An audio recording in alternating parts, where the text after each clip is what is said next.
انا عندي مشكله مع اثنين، محمود الخطيب ودولته وممدوح عباس ودولته. خالص ما عنديش مشكله مع الدوله، ولو عندي مشكله مع الدوله ما كانش هيتم دعوتي لحضور المؤتمر الحوار الوطني. ما انا عندي مشكله، ما عنديش مشكلتي مع الدولتين دول، دوله محمود الخطيب مش مع النادي الاهلي خالص، ودوله ممدوح عباس. هي دي المشكله. طب انت يا ممدوح عباس مشكلتك مع مرتضى، مشي حاجز على النادي ليه؟ خدوا بقى السواد اللي جاي. الولد اسمه ايه اللي فعول، وانا كنت اسمه ايه بنسى اسمه ايه؟ النيجيري ده اسمه ايه؟ تونج بونج ولا كاسونج ده؟ اشم بونج ده. اشم بونج عامل فيديو يا جماعه بيقول انا خدت كل مستحقاتي من نادي الزمالك. ودي مشكله اللجان. لما مشينا قدم شكل. بعت الفيديو لاخونا حسين لبيب، قلت له يا اخ حسين زي حمد النقاز، ادي حمد النقاز ملوش حاجه والواد ده ملوش حاجه. محدش بعت حاجه للفيفا. لما احنا رجعنا كملنا حمد النقاز وكسبنا القضيه، وكسبنا قضيه ساسي، كسبنا قضيه جروس، كسبنا الحمد لله كل القضايا الحمد لله.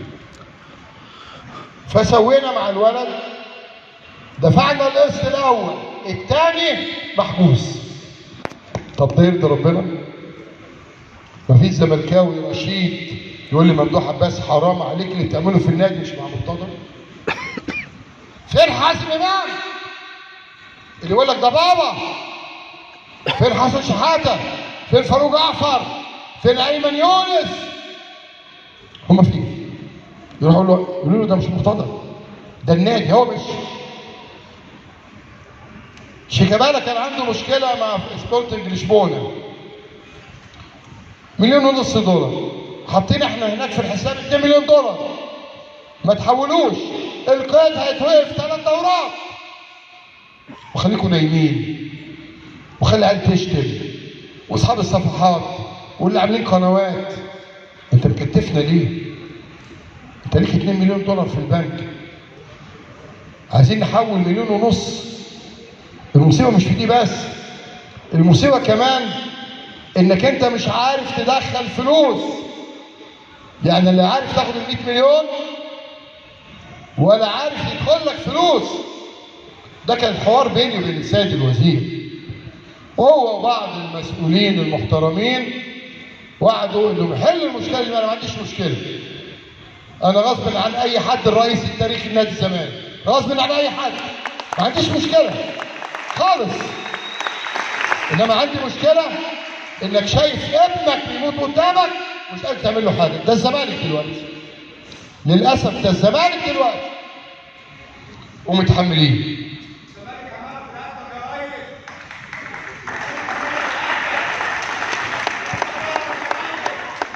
يا ابني ثانية واحدة، اقعد.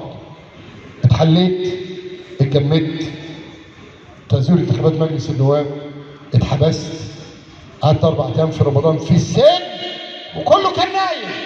الزمالك في رقبتكم انتوا الاول، انتوا في رقبتكم. عملتوا ايه لما رئيس النادي اتحبس؟ ولا حاجه.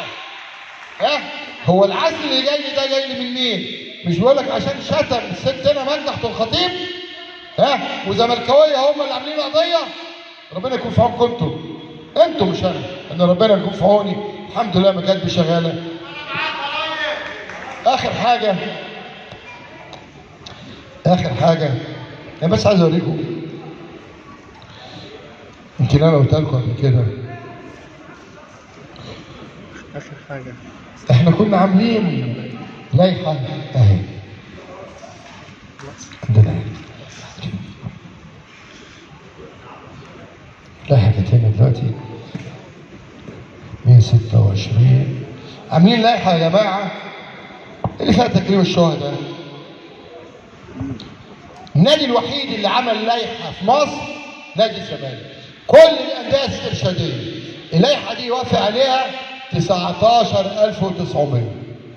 كل الانديه، اهلي، ترسانة، كله روح للاسترشادية. الاسترشادية يعني ايه؟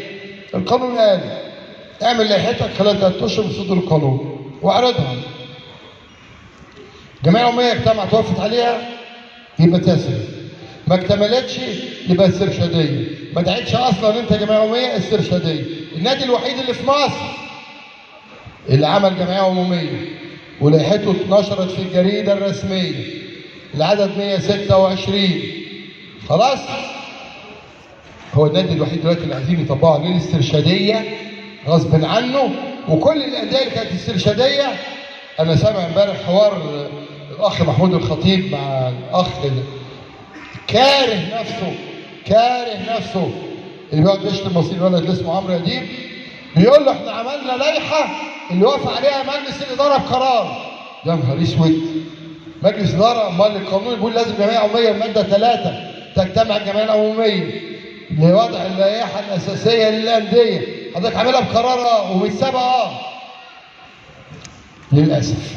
واحنا يقول لك هنطبق الاسترشاديه. طب انا جايب بقى شويه لوائح اهي اهو، دي اللجنه اتحاد الكوره، ممنوع واشيلك لو انت ارتكبت جنايه او جريمه مخله بايه؟ بالشرف. تمام اهو. دي بتاعت ايه؟ النادي الاهلي مخله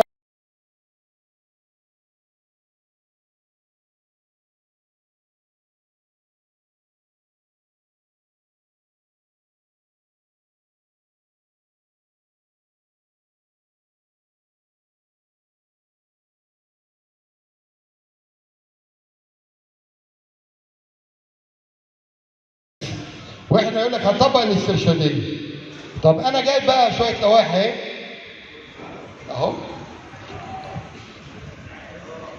دي اللجنه اتحاد الكوره، ممنوع واشيلك لو انت ارتكبت جنايه او جريمه مخله بايه؟ بالشرف. تمام اهو. دي بتاعت ايه؟ النادي الاهلي مخله بالشرف، الشرف والامان.